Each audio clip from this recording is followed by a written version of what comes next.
बिस्मिल्लाहिर्रहमानिर्रहीम। सबसे पहले रिक्वेस्ट है कि मेरे साथ मिलके पढ़िए अस्सलातु वस्सलामु अलैका या रसूल अल्लाह व अला आलिका व अस्हाबिका या हबीब अल्लाह। क्योंकि मेरे प्यारे आका सल्लल्लाहु अलैहि वसल्लम ने फरमाया है, जो मुझ पर एक मर्तबा दुरूद पाक पढ़ेगा अल्लाह ताला उस पर 10 रहमतें नाजिल फरमाएगा। तो हमारे पास तो कुछ भी नहीं है गुनाहों के सिवा। तो प्यारी सी फैमिली, जो वीडियो देख रहा है दुरूद शरीफ लाजमी पढ़ना, लाजमी पढ़ना, लाजमी पढ़ना। मैं अपने चैनल को सब्सक्राइब करने की रिक्वेस्ट नहीं करती होती, आपका दिल करे तो चैनल को सब्सक्राइब कर दीजिए, नहीं तो आप दुरूद शरीफ लाजमी पढ़ लें। देखिए छोटी सी बात है, जिसके लिए चैनल खोला है, जिसका जिक्र हो रहा है, वो खुद ब खुद सब्सक्राइबर भी करवा लेगा। ठीक है, मतलब अल्लाह पाक सब्सक्राइबर अल्लाह पाक दे देगा, आप लोग बस दुरूद शरीफ पढ़िए।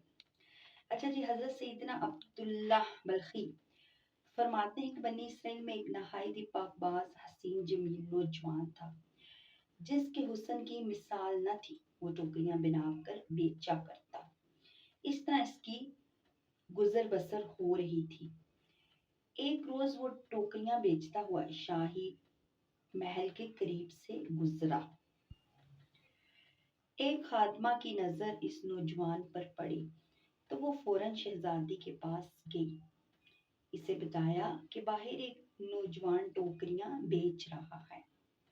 वो इतना खूबसूरत है कि मैंने आज तक ऐसा खूबसूरत नौजवान नहीं देखा। ये सुनकर शहजादी ने कहा कि इसे मेरे पास बुला लाओ। खादमा बाहर गई और नौजवान से कहा, अंदर आ जाओ। नौजवान समझा कि शायद इन्हें टोकरियां चाहिए, बस वो इसी के साथ महल में दाखिल हो गया। वो इसे एक कमरे में ले गई। जैसे ही वो कमरे में दाखिल हुआ, इस खादमा ने दरवाजा बंद कर दिया, फिर इसे दूसरे कमरे में ले गई। इस तरह इसका दरवाजा भी बंद कर दिया। जब वो तीसरे कमरे में पहुंचा तो इसके सामने एक नौजवान शहजादी मौजूद थी। इसने अपना नकाब उठाया हुआ था और सीना भी आरियां था। जब नौजवान ने शहजादी को इस हालत में देखा तो कहने लगा, जो चीज तुमने खरीदनी है जल्दी से खरीद लो।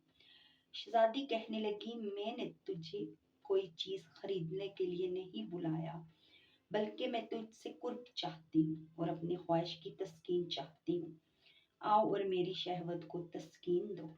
इस पाकबाज नौजवान ने कहा, ऐ शहजादी, तू अल्लाह ताला से डर। इस नेक नौजवान ने शहजादी को बहुत समझाया, लेकिन वो ना मानी और बार बार बुराई का मुतालबा करने लगी।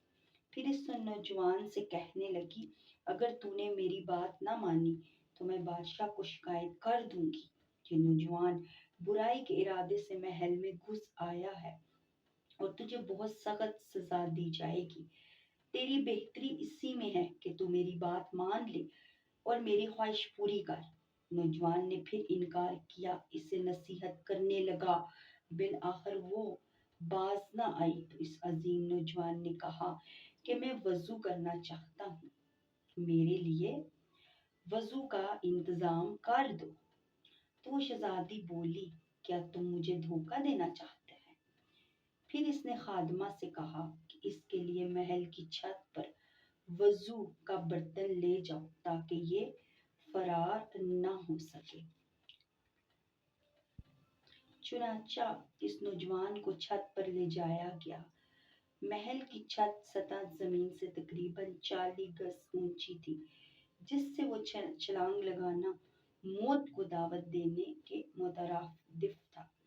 जब नौजवान छत पर पहुंच गया, इसने अपने पाक परवरदिगार की बारगाह में अर्ज की, ऐ अल्लाह, मुझे तेरी नाफरमानी पर मजबूर किया जा रहा है और मैं इस बुराई से बचना चाहता हूँ।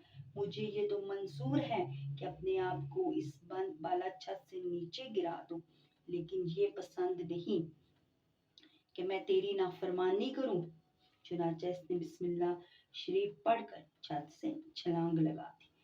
अल्लाह ताला ने एक फरिश्ते को भेजा, जिसने इस नौजवान को बाजू से पकड़कर जमीन पर सुकून से उतार दिया और اسے کسی قسم کی تکلیف نہ ہوئی۔ نوجوان نے اللہ تعالیٰ کی بارگاہ میں عرض کی، اے میرے پاک پروردگار، اگر تو چاہے تو مجھے ان ٹوکریوں کی تجارت کے بغیر بھی رزق عطا فرما سکتا ہے۔ اے میرے پروردگار عزوجل، مجھے اس تجارت سے بے نیاز کر دے۔ جب اس نے یہ دعا پڑھی تو اللہ رب العزت نے اس کی طرف ایک بوری بھیجی جو سونے سے بھری ہوئی تھی۔ اس نے بوری سے سونا بھرنا شروع کر دیا، یہاں تک کہ اس کی چادر بھر دی۔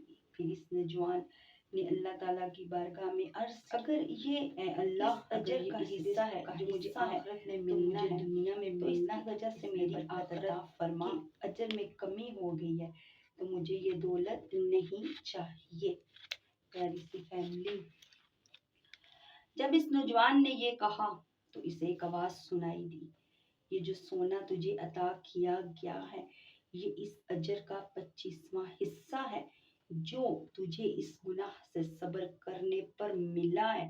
تو اس عظیم نوجوان نے کہا، اے میرے پاک پروردگار، مجھے ایسے مال کی حاجت نہیں جو میرے آخرت کے خزانے میں کمی کا باعث بنے۔ جب نوجوان نے یہ بات کہی تو سارا سونا غائب ہو گیا۔ سبحان اللہ وائٹی فیملی، بہت پیارا واقعہ تھا۔ اللہ پاک اس نوجوان کے صدقے آج کل کے نوجوانوں کو ہدایت عطا فرمائے، سیدھے راستے پہ چلنے کی توفیق عطا فرمائے۔ اللہ پاک معاف کرے آج کے جو نوجوان ہیں نا، نوجوان نسل، میں سب کو نہیں کہہ رہی لیکن ایک تعداد ہے وہ ایسے موقع ڈھونڈتی ہے۔ بچے بچیاں سب ایک جیسا کام کر رہے ہیں، مطلب بچے بھی ایسی تعداد میں، لڑکے بھی موجود ہیں، لڑکیاں بھی موجود ہیں۔ خدا را قیامت کو یاد رکھیے، اللہ پاک کو یاد رکھیے۔ اگر میری ویڈیو اچھی لگی ہو تو لائک کر دیجیے گا۔